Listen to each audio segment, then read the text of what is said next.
Elis Lovrić, spisateljica, kantautorica, pjeva na 13 jezika, ali najzanimljivije je popularizacija labinskog dijalekta jezika.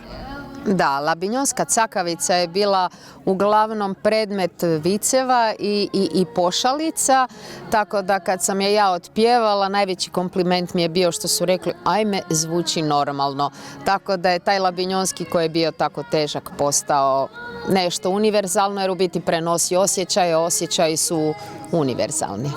Prekrasno, ali imamo tu još jednu vezu. Vezu sa Pulskim filmskim festivalom, jedna stvar koja se dogodila po prvi put, a to je?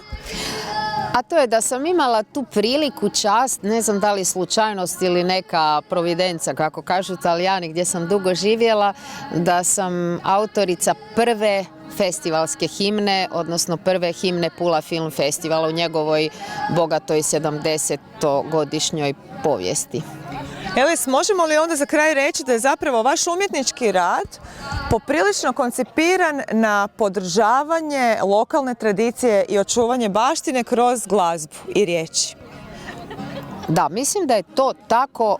Sad kad bi trebali to sažeti, to je možda nešto jako važno za to naše podneblje, iako evo obožavam jezike, obožavam gimnastiku, obožavam matematiku, obožavam biljke, spremati od biljaka svašta, ali ono po čemu sam najpoznatija nije čak ni ono što sam završila gluma na akademiji, već upravo pjevanje na labinjonskoj cakavici, iako je film pod zvijezdama, himna Pulskom filmskom festivalu na hrvatskom standardnom jeziku.